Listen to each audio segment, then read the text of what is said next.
Good morning and welcome to Rays of Revelation. Today is November 21st. So we're reading Proverbs 21 as well as James chapter 5. In James chapter 5, we see James putting a lot of emphasis on the power of prayer. I'm afraid that too many times we underestimate the power that we possess in prayer when we earnestly connect with the Lord and His will for our lives and actively release it into our world. But in verse 13, he says, "Is any of you in trouble? He should pray. Is anyone happy? Let him sing songs of praise. Is any one of you sick? He should call for the elders of the church to pray over him and anoint him with oil in the name of the Lord. And the prayer of faith will make the sick person well. The Lord will raise him up. If he has sinned, he will be forgiven. Therefore, confess your sins to each other and pray for each other so that you may be healed.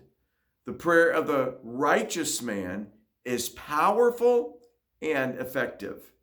Then he gives an example, verse 17. Elijah was a man just like us.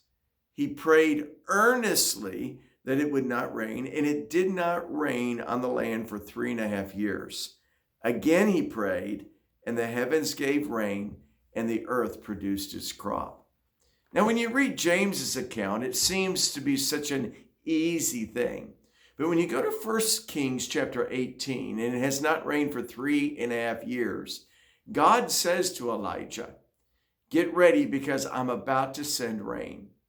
And chapter 18 explains that Elijah got down in a birthing position that a woman would give birth to a child, and he travailed earnestly in prayer. He then sent his servant to go see if there was any rain coming. Servant comes back and says no. He prays earnestly again. After God said he's going to send rain, and he sends him away. He comes back, no, 7 times. I want you to understand that just because God tells you something is going to happen doesn't mean that you are now alleviated of all your responsibilities. We see that we have a responsibility to partner with God in earnest prayer to birth into effect that which he promised to do. I wonder how many of God's promises were aborted because we did not contend in prayer. So today, let us be contending in prayer, believing God to establish his will in our life. I love you. Have an awesome day today.